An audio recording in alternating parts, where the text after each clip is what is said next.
I never thought about Airbnb. To me, it just seemed like a hassle because you had to, have cleaners come in, and I just couldn't Sure. wrap my head around that's a lot of turnover and how's that going to work. Yep. So was chatting with a friend, and he was like, you got to look into it. You got to look into it. So I was like, okay, I'll look into it. So I started running numbers for some properties out in the Smokies, and I was mind blown. I couldn't believe it. Welcome to the Threefold Real Estate Investing Podcast. This is the podcast where you'll not only learn how you can achieve massive success in multifamily real estate investing, but also how you can simultaneously pursue great relationships with your family and a better walk with God. You can achieve financial freedom through real estate investing without sacrificing the relationships that mean the most to you. Now, here's your host, Lee Yoder.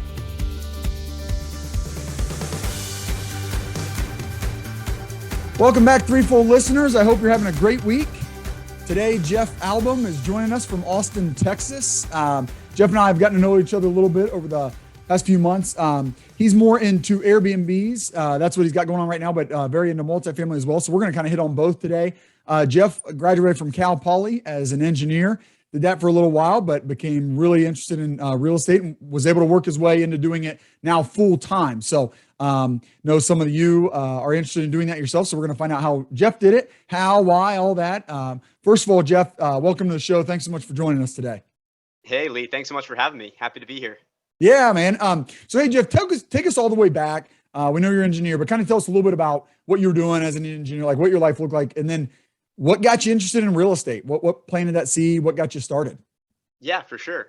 So like you said, I studied engineering in college, and I was fully convinced I was going to be an engineer the rest of my life. Mm-hmm. My goal was to build Iron Man.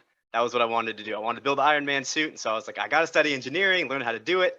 And probably my junior or senior year, I read a book that I think every real estate investor has, Rich Dad, Poor Dad. Mm-hmm. And it totally opened my mind. So I was like, okay, this makes sense. Buy assets, don't buy liabilities. And so I thought about switching my major, but I was like, you know what? I've gone all this way through. I'm almost done. I'll work as an engineer, and I don't have any money right now because I'm in college, but at a certain point I will have money and I can start investing. So I want to learn everything I can about investing now so that when I do finally start to have some money, I can pull trigger. Yes. So that's what I did. So I started reading every real estate book I could, listening to Bigger Pockets, all throughout the rest of college, and got a job as an engineer. So now fast forward, I'm working as an engineer. It was an awesome company. It was a really, really good gig. And I was living in the San Francisco Bay Area of California.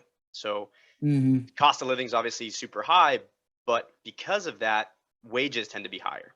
Sure. So I was making a fairly decent salary and just living, very much well beneath my means, renting a room in a house, keeping my monthly expenses super low, and banking as much of my paycheck as I possibly could. Nice. And started looking into, I had all this knowledge. I was like, all right, I got to get into this. So started looking out of state. I'm the youngest of three brothers. So both my older brothers are real estate investors. So I was picking their brains a ton, and they recommended, hey, why don't you look out of state? So I was like, okay. So started looking out of state, started analyzing deals, and found the Cincinnati area to just look amazing on paper. So started calling agents, started calling property managers, and got my first duplex in, the fall of 2018 or maybe 2019. Cool. Yeah. And so from there I was hooked. So it was an awesome deal. It was a super inexpensive property, like not a lot of money down, and it cash flowed pretty well. So I was like, this is really cool. So started just doing that more and more, started buying properties out of state every time I could. Eventually partnered up with one of my best friends from college, because he was doing the exact same thing. He was living in California, living beneath his means, and investing out of state. And so we decided one day, we were on the phone almost every day with each other, like, hey, like, how are you handling this? This happened, how are you doing this? And eventually we looked at each other and we said, why don't we partner? Like, we're doing the same thing. We might as well get the same amount of deals in half the time if we, each put 50% of the money that we need towards a deal. So that's what we did. We started buying properties together, and it kind of just became, we didn't really intend for it to become a thing, but it just started to grow and grow a little faster than we anticipated. And then we kind of found Airbnbs as our fun, interesting niche. Like I was chatting with a friend from college, and I never thought about Airbnb. To me, it just seemed like a hassle because you had to, have cleaners come in, and I just couldn't Sure. wrap my head around that's a lot of turnover and how's that going to work. Yep. So was chatting with a friend, and he was like, you got to look into it. You got to look into it. So I was like, okay, I'll look into it. So I started running numbers for some properties out in the Smokies, and I was mind blown. I couldn't believe it. So I got a property out there basically as like in my head, that was money that was going to be totally wasted because I still thought it was a scam. I was like, this is just gone. Yeah. And I was calling it basically like a trial run. Yep. So bought a property out in the Smokies, set it up with a manager, and it did very well. Yeah. So kind of had the proof of concept down. Yep, So right. from there, Exactly. me and my partner started buying properties in the Smokies as well. And that's kind of where we're at today. So Okay. we just started a vacation rental management company to kind of essentially we hire ourselves to manage our properties for us. Yeah. And then you can do it for others. Exactly. Okay. Exactly. Well, there's a ton to unpack there, Jeff. Let me jump in because I love what you said there at the very beginning, and I think to me that should be everybody's strategy. Is what you said about okay, I can't just jump right into real estate because I don't have money, and that could be somebody. I mean, certainly that's almost everybody in college, but it can also be a lot of people, 35 like me, or 45 or 55, just because as you start having kids. I mean, you might be making a good amount of money, but you might be spending a good amount of money. So a lot of people find themselves in that spot of, okay, I don't have a lot of money. And okay, sure, technically you can invest in real estate without any money if you use other people's, fine. But you're really better off if you establish a fund for yourself to get into real estate. And the way you did it was right. Like, okay, I got a good job, and if you got to, let me save some money so I can get started. And whether you're going to be active like you were, Jeff, or whether you're going to be passive, that's really the formula, is to start by spending less than you make, save some money, and use that money to get into real estate. So I think that's a great strategy. Because a lot of people get excited about real estate and say, I want to get in. Okay, but I don't have any money. Well, that's probably step one then. Like, get your finances in order, save some money, and then get into it. And it, it really does start out slow. I mean, it does. It's a little bit at a time, but you're a great example, Jeff. And most people are. I mean, everybody who says it, they're like, oh, I've almost found nobody that's only bought one investment property. I mean, most people buy their first and then go on, but it does start out slow. I mean, again, you're a pretty example of that. How much you bought in 2018 to compare to how much you bought in the past year, it's way more. Like you establish some momentum, you kind of get going. Unpack a little bit that first duplex, Jeff. That's your brother said invest out of state. Probably you probably looked around and said, yeah, that sounds like a good idea because duplexes around here are what, $1 million. So tell me a little bit more. I'm located here in Cincinnati. That's how you and I have kind of connected. What did you see in Cincinnati? What did you like so much about it? So I was just looking at strict rent to price ratios. Yep. So I was looking at for 1% to 2% properties, and that's take the monthly rent and then divide it by the purchase price. Let's say you can get $1,000 on a monthly basis. If it costs $100,000, 1,000 over 100,000 is about 1%. But that is 1%. Exactly 1%. So yep. Back of the napkin, it'll cash flow, right? And if it's below 1%, it won't cash flow. If it's above, it will. So I just started looking around, and Cincinnati just seemed like it had amazing, really strong rents and still relatively low prices. Yeah. And besides, like, I'd like to tell you that I did a lot of research into the city and I knew all the population trends, but that would be a lie. Like, I didn't do really any of that. It was just strict rent to price ratios. Yep. I think that's so solid, Jeff. It's very simple, but probably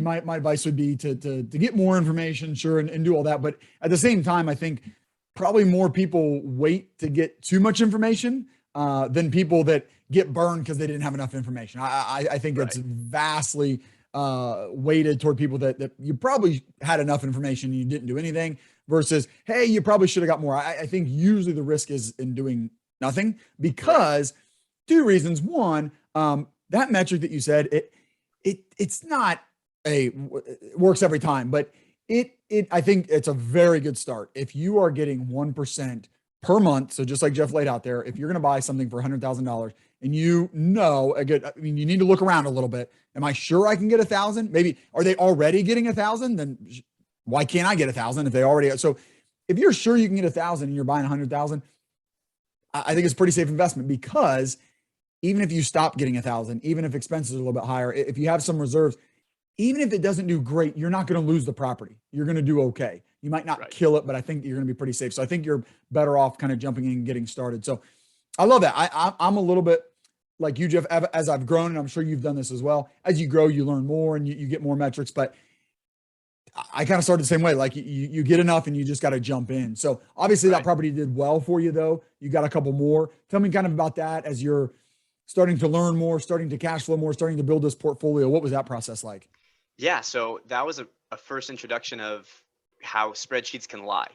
Right. So I think a lot of us have had those situations where you see a property. Yeah. So can I share like the metrics? Absolutely. Like Yes. Cool. So the purchase price of the duplex was $65,000. And I put 20% down. So it ended up being like 12,000. And then with closing costs, it was like 5,000. Yeah. And then about, I think another 5,000 in repairs. So call it all in 22 grand. Yep. And my mortgage, my principal, interest, taxes, and insurance was like $494 a month. Okay. All in, those are fixed costs.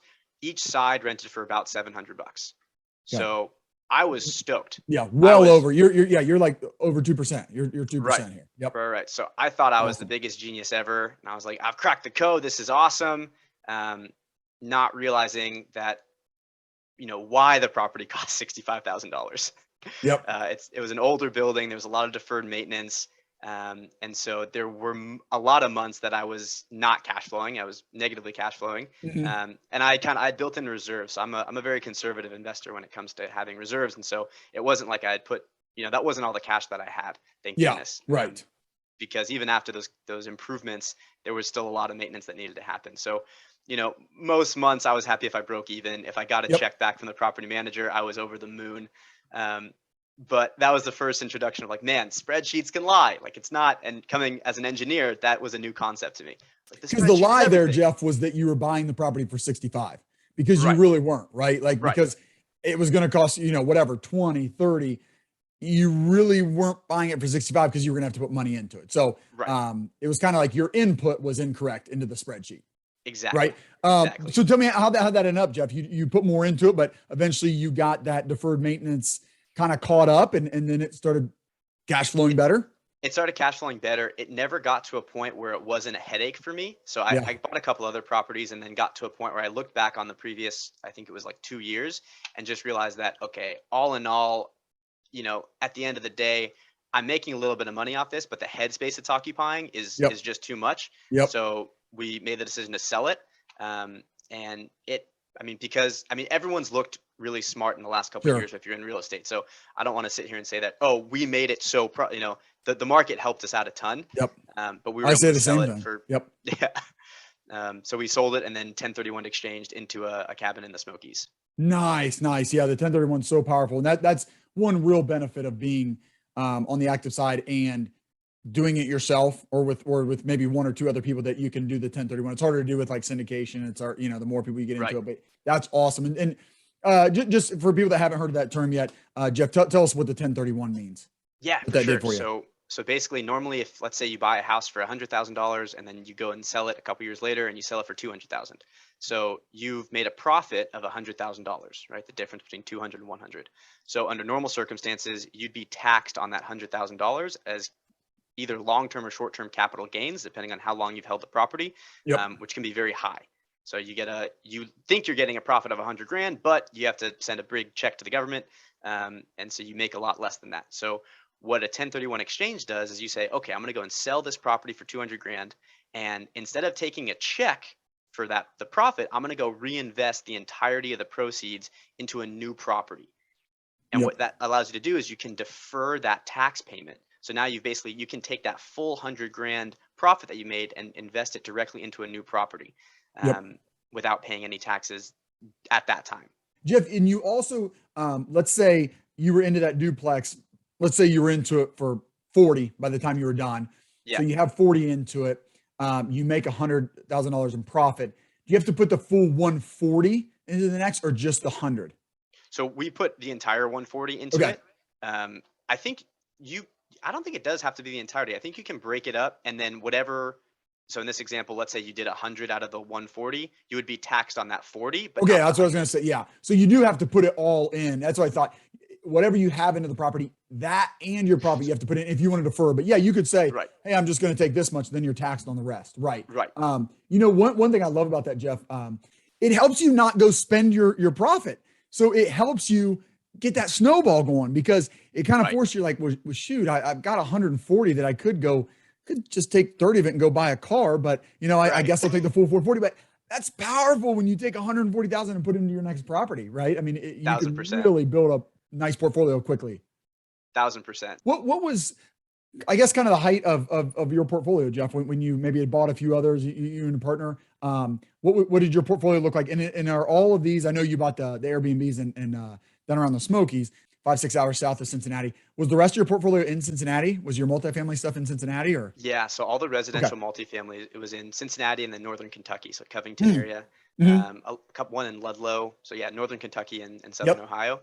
How many units did you have, or do you have? And at the peak, it was like 25 or so. And nice portfolio. Yeah, and they were all residential multifamily. So 4 units. So 4 units and less. Yep. Nice. Okay, Jeff, tell us a little bit about what gave you the confidence. I mean, if people aren't watching this, you're a young guy, so I'm sure maybe that had something to do with it. But tell us about being able to quit your job and jumping into this full time. Are you just a jump and build the parachute on the way down? You're also conservative, so it was a little bit of both. Did you have a nice runway? Just kind of tell us like what gave you the confidence to do that, and what did it look like when you finally made that jump? Yeah, 100%. So I think anyone who says that it's not super scary is lying. Yeah, sure. The way I looked at it was, I'm in a very fortunate position. I don't have a lot of financial obligations or responsibilities. I don't have a mortgage for a primary residence. My cost of living is very low. And I moved to Austin kind of because of that. The cost of living here is a little lower. So it's, I'm saving more money on a monthly basis. But I just kind of made the decision that, if there's ever a time to do this, it's now, because I kind of don't have those responsibilities. I don't have kids. I don't have an expensive lifestyle. So this is kind of the time that I can leave my W-2 and have not entirely replace my income with real estate, but definitely on my way there to the point that I felt comfortable and I wanted to focus the entirety of my time into building that. So there's definitely pros and cons, right? Harder to get loans. That's the big thing that I think a lot of people don't talk about. With the W-2 income, lenders love giving you money. When you take that W-2 income away, it's a lot harder and your interest rate is much higher. Yeah. Good point there. We can kind of jump into that, but appreciate you pointing out that you hadn't replaced your income yet. Were you to the point where you had met all your expenses, or were you still kind of on your, okay, so you were, so you pretty much, hey, I mean, nothing's guaranteed, but most likely your monthly cash flow is going to cover all your expenses. Right. And that's the other beauty of lowering your expenses, right? Because there's two ways to get financial freedom: increase your passive income or decrease your monthly expenses. So mine was definitely on the decreasing monthly expenses side. So I'm glad you brought that up about it is harder to get a loan. I'm in the position myself. We're doing more commercial, so it's a little bit different. But how are you getting around that, Jeff? What are you doing to combat that? We're just using commercial loans as well. Gotcha. So it's nice. It's easier than I thought it would be, but it's just a more expensive rate you pay, right? So you don't get access to those. I mean, no one has those super low interest rates now, but 6 months ago you could get 2.8, 2.9% FHA loans. We didn't have access to those. So you were getting maybe 4% instead of 3, basically. Yeah, exactly. Yeah. Okay. Jeff, are Airbnbs, are there a lot of banks where they see that more as a business and as a commercial loan anyway? Yeah, it's really interesting. So there's a couple lenders now that specialize in short-term rental loans. Oh, nice. And that's kind of their bread and butter. But also you can just get a normal commercial loan, and like a lot of banks now, or a lot of lenders will do a debt service coverage ratio loan, which traditionally is for larger commercial multifamily, but they'll do it for an Airbnb property because it's a little bit into the weeds, but an Airbnb property, you're really buying based off the income. Yeah, right? You're buying a little business. Values. Exactly. Yep. So it's not quite seen that way yet. I think kind of in the future it might be, which kind of gets me excited. But it's kind of like a hybrid between larger commercial and smaller residential. Yeah, nice. I mean, we're to the point, Jeff, now where everybody knows about Airbnbs. It's not a new thing; it's a proven concept. Right. So you could see where a bank would say, okay, I mean, and especially a place like the Smokies. I mean, gosh, they've been doing short-term rentals way before it was popular, right? I mean, that's been going on down there for so long. Tell me about this, Jeff. this is a personal question. You mentioned that your initial thought of Airbnb is that it's too hard to manage. That's mine too. Yeah. Just that, because I'm so used to, hey, somebody moves out once a year, and then we got to go in and clean it. Not somebody moves out every day or two, and we got to go in and clean it. So that is the thing. Tell us a little bit more about that. What's been your experience? So it sounds so cliche, but it's all about who's on your team, right? If you have a good team in place, everything is easier. So we have a rock star handy person who lives in the Smokies, and he's absolutely phenomenal. Nice. We have an amazing cleaning team. And nowadays with apps and technology, everything is automated, right? So we have a couple subscriptions to a couple different apps. And when we get a new booking, first of all, everything is synced on one central platform. So if we get a booking on Airbnb for July 4th, it crosses out July 4th on VRBO and booking.com and the other platforms we're on. So it prevents double bookings, right? And this is through, are you paying for this service that does this for you? Correct. It's called a channel manager. And there's a bunch of different ones out there, but if you Google channel managers, these will all pop up. When a guest does book, we can set automated messages to get sent out to those guests. So, hey, thank you so much for booking. It calls them by name, and you can write it yourself so it doesn't sound like a total robot. And then a message gets sent to the cleaning company that says, hey, we have a guest that's checking in this day. Please confirm that you've got it. So you're going to do a clean. And then they confirm, yep, we got it. They go in, they clean it, they send pictures. So there's the really only active part is messaging guests while they're there, right? If they have a question that's not handled by the automated messaging. So our plan is to basically hire that part out, and then we can continue to grow and scale it, because at that point it'll be mostly passive. I guess my wife and I have definitely thought about it. I mean, living in Cincinnati, we love the Smokies. So that's one spot we've really considered, because we go down there like every year anyway. It'd be cool to be going down and stay in our own place. And I like doing the handy stuff. So, and she's the decorator, so we could, do that once a year. But yeah, it's always been those text messages where we're like, gosh, who wants to get a text message? But I can see where it makes sense to have some scale. Once you have some scale, then it makes sense to hire somebody on to do that text messaging part for you. Exactly.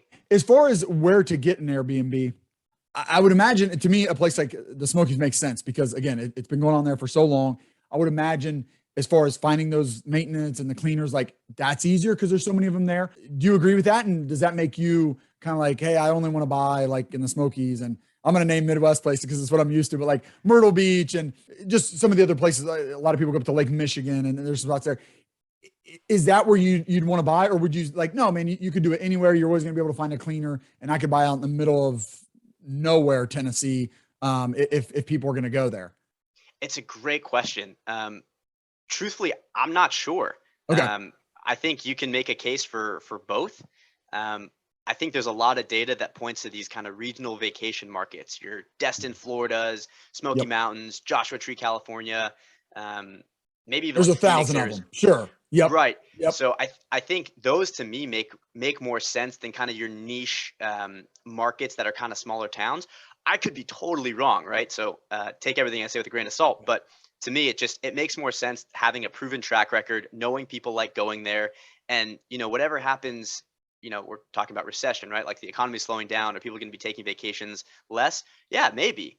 But if they do take vacations less, I think there's still a good argument to be made that they're going to go to those regional vacation markets and not maybe a more niche place, right? They're still going to go and do Thanksgiving together, do Christmas together, do July 4th together, right? Yep. Yeah, I think that makes a lot of sense. And you're probably, I would say what you said first there is probably right, but then it probably means there's more competition there too. So it's like, right. So, and that's the same way with multifamily. Like, oh dude, I get it. Austin's awesome. I would love to own an apartment in Austin, but the price I would have to pay reflects that, right? So right. It's easy to say. So I'm sure it's it's the same way. Like, yeah, Gatlinburg's an awesome place to own an Airbnb, and you're going to pay that price getting in. So that leads me right to my next question, Jeff. How are you finding these? What's the best way maybe to go about finding one that's decently priced?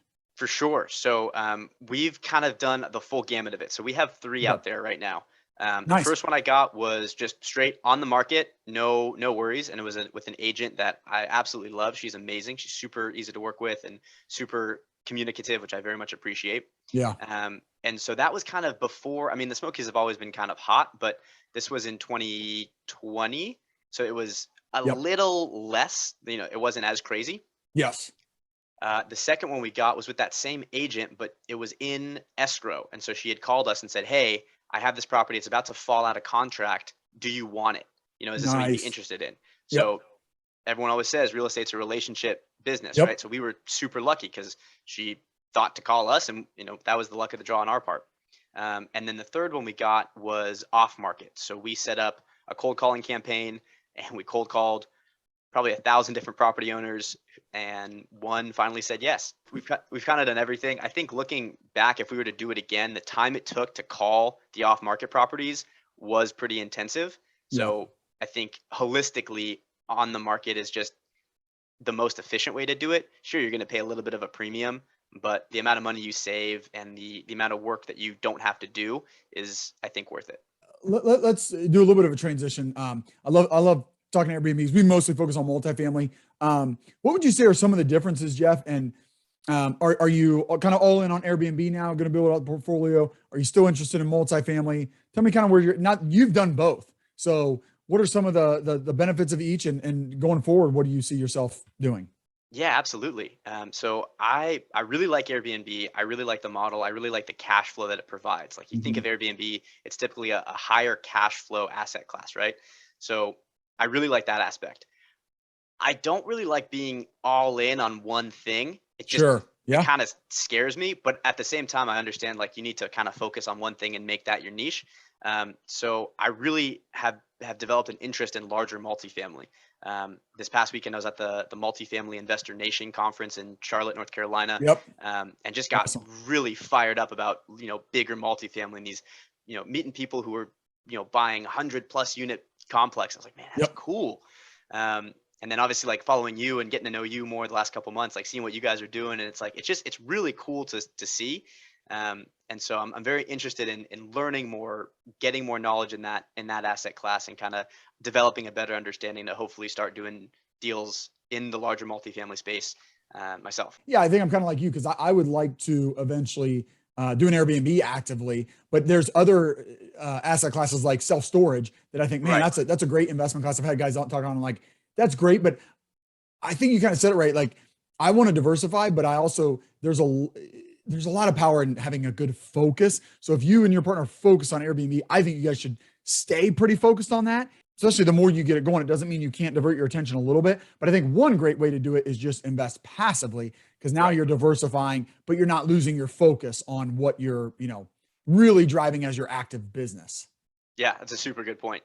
So Jeff, as you're building this real estate portfolio, now you're doing it full time. I know it's a grind. I know you got to hustle, but there's also a lot of freedom in it. So you don't have a family yet. Is that part of your plan to have a family someday? How do you see real estate setting you up for that? Kind of what are some of your things? I ask because, that's important to me. That's a big part of the podcast. And I like to say, hey, so you got into real estate. You love it. We can tell that, and you jumped in for that reason. But also, I think you wouldn't have done it if you didn't think it was going to provide you a better life as well. So tell us a little more about that. Maybe now, but maybe even in the future as you consider having a family and what that means to you for real estate. Yeah, absolutely. So, I think the biggest aspect of being a real estate investor is having more time, right? Like I hang out with a lot of people who are into tech and finance, and they love working. And good on them. And they're stoked to be, I worked 80 hours last week. It was awesome. And I'm grinding so hard. I was like, man, we're different breeds. I don't want to do that. That sounds horrible. I'm more of the 4-hour work week, Tim Ferriss approach, like scale, outsource, free up your time. So to me, it's having that free time back has been huge. So having more time, even throughout the day, right? You can do things throughout the day. You don't have to be in the office from 9 to 5, right? You can say, hey, I'm going to go take a lunch meeting over there and then go to the gym and then finish work, right? So that's been huge. Being able to volunteer in the community has been awesome. Like having time to do that. Like, hey, we need help moving tables for this event. Like it's at 11 a.m. Can anyone come? Yeah, sure. No worries. But most people can't. Exactly. Most people are at work. Cool. So kind of the little stuff like that has been awesome, especially I'm relatively new in Austin. So being able to kind of help meet new people and try to become part of the community, it's been really nice. Oh, that's awesome, man. And it's going to serve you, whatever your plans are, that's going to serve you down the road if you continue to have that flexibility. Just speaking from my experience, Yeah, I work plenty, but it's when it works. Right. My wife wanted to go have coffee with a church friend this morning, so yeah, I mean, I'll be here. I can have the kids. I mean, it's summer, so they're not in school, and we homeschool anyway, so our kids are home a lot. But I can help out all the time. But I still work, but it's my schedule. It's cool. Again, not for everybody.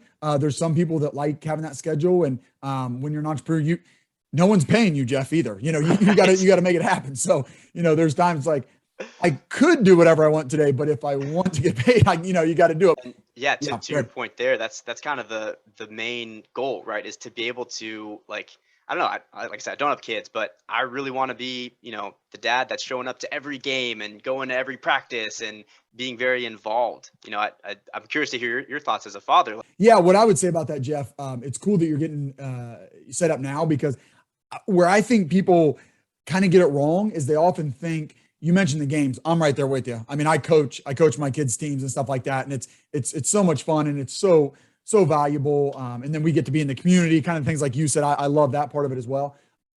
But some people get stuck on that a little bit, and they think, hey, let me grind while my kids are young. And then when they're older and they can actually remember, because kids don't remember being 3.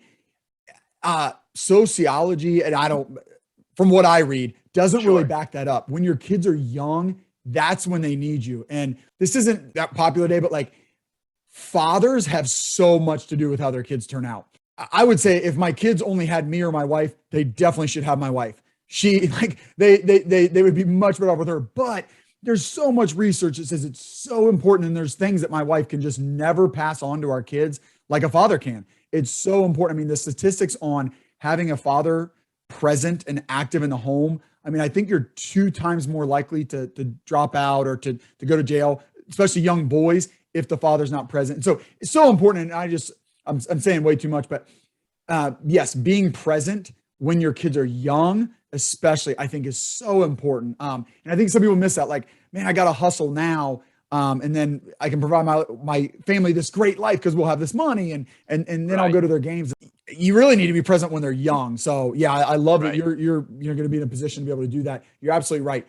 It's quantity of time, and it's hard sometimes. Little kids are tough, but they really do need you, and they need mom and dad, especially. So yeah, it's that's my take on it. Can I ask you another question about kids? Oh yeah. How old are your kids now? 6 and 8. Okay, nice. How do you and your wife think about? Because I always think about this. Like, obviously, you're in real estate, have lofty financial goals. Like, you're buying these huge multifamily units. You're trying to scaling, and you're crushing it. So how do you kind of balance, hold the 2 thoughts of, on one hand, being very financially successful, but on the other hand, making sure you raise your kids to be down to earth and humble and not spoiled? Right? Yes. How do you guys think about that? Yeah, good question. I mean, it bothers us, especially my wife. Like, we talk about money a lot, and because it's not ours. Like, that's one thing we try to tell them, like, hey, this is the company's money, and we have investors, and so trying to teach them that, and they're not quite old enough. Like, I don't worry about them bragging at school yet, because they don't know that, like, oh, not everybody owns an apartment building, but we're trying to. We don't own it. Like, we have a lot of investors and they own it. So there's some of that. And also us trying not to. My wife's better about, like, because I'm just talking with my wife about it. She's like, I don't like throwing these numbers out around the kids. But no, we are very cognizant of that. We want to live humbly. And we want our kids to be humble and modest. So for one, I mean, when we go to the properties, our kids pick up trash. So I want them to do that specifically. Like, we are not too good to do anything. We will pick up trash at our property. So we may own this building, and someday, they don't now, but someday you may think that's cool. We are not too good to pick up trash. Our residents that live here, they're the ones that threw out the trash. So they might be too good to throw it in the trash can. We are not. We're going to pick it up and throw it in the trash can. So some things like that, I don't ever want them to think that we are too good to do anything. Even at the home, though, we're pretty old school. We don't use our air conditioning a lot. We in the winter, we burn firewood, not because we need to or it saves us money, but because I like my kids to have to go out and get it and stack it and build a fire if they want to be warm. So we're trying to do a lot of those things. We have some animals. It's their job to take care of the animals. And And then, this summer we're doing like a reading program, and they have to read a certain amount of books to earn some money to maybe go buy a toy. So we're trying to do some of those things like everybody else. But yeah, you're absolutely right. I think one thing we've even struggled with is, when God blesses us financially, and he has, and may continue to do so, we are able to take vacations, and we like to do some of that. And we've struck my like, I don't want our kids to think like we're just going to go to Florida every year. But we kind of want to go to Florida every year, but it's just, like, that's what's tough is like, they're like, hey, can we go to Florida? And we're like, yeah, and we want to too. Like, how did, that's definitely tough. So I'll tell you what I'd like, Jeff, is if I had an Airbnb in Florida and I could say, yeah, we're going down our Airbnb in Florida. And so it's going to be great, but you're going to be working while we're down there. Pick up trash. Yep, absolutely. You're picking up trash. So you got to earn it. That would maybe be the dream. So yeah, it is tough. I think for us, as Christ followers, we do believe that God has blessed us. But we also believe he calls us to be good stewards of that. So we're just trying to teach him, hey, we have been blessed financially. It's our job to be good stewards and bless others. So, when we do make money off of things, we make sure they understand we do spend some of it. We do get to enjoy some of it. We save a lot of it. And then also to teach them how to invest their savings. But then we also share. So even just they had a garage sale. They sold granola bars and water. And so they had to take half of that. And my wife let them shop around Aldi by themselves to pick out stuff to take to the homeless shelter. So that's awesome. It's like, hey, we do get blessed sometimes, and we don't have to feel bad about that.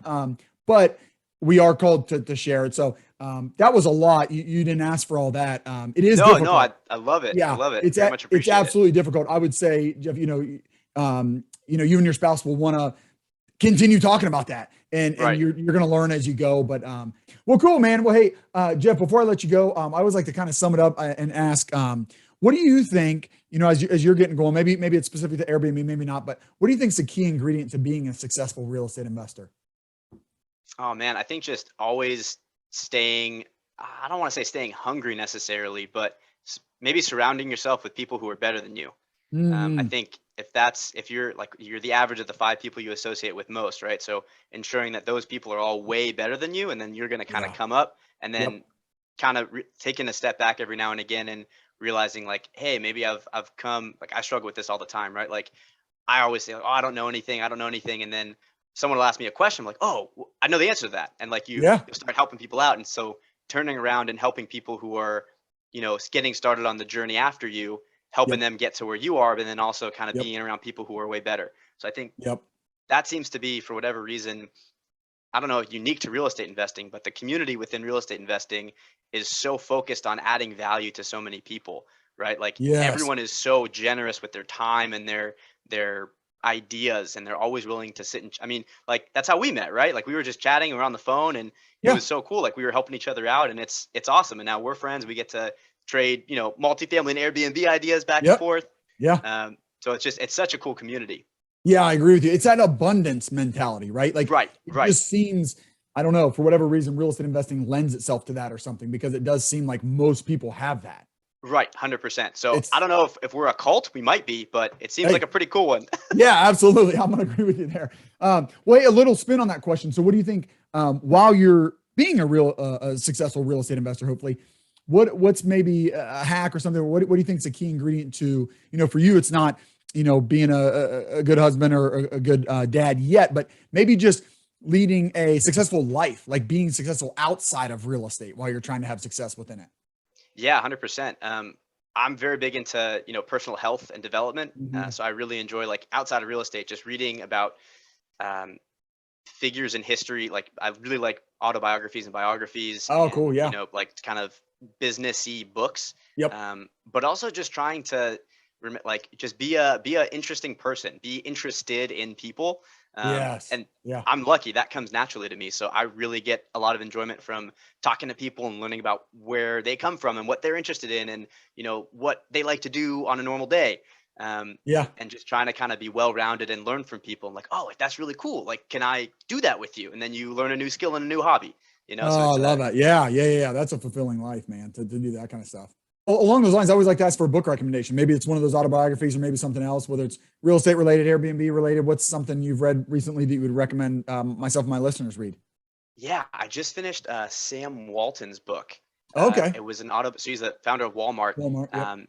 And it was, I don't know why I ordered, like, it was the Warren Buffett biography, the Sam Walton biography, and the Steve Jobs biography. So I read Warren Buffett and Sam Walton.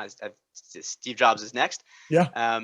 But just both those people have such interesting lives. Like like learning about America in the 50s and like when they were coming up and how they were, doing stuff and how they got involved and their mentalities. It's really, really fascinating. Before I let you go, I always like to ask my guests at the end here, what's one way my guests or my listeners and I might be praying for you in the coming weeks? Oh man. Just helping out, making the world a better place. I'm good. I'm very blessed. I'm very lucky to be where I am. So, send prayers to the rest of the world, because I think the rest of the world, they can use it. Make the community any better. And next time you're in Austin, please let me know. Okay, I will. Together. Yeah, it's been fun, Jeff. Thanks so much for being on, man. Have a good one. Thank you. Thanks for having me. Thank you for joining us for another great episode. I hope you'll take action on what you've learned today. If you enjoyed today's show, please consider leaving Lee a 5-star rating and review. And check him out on threefoldrei.com. Until next time, 1 Timothy 6:17.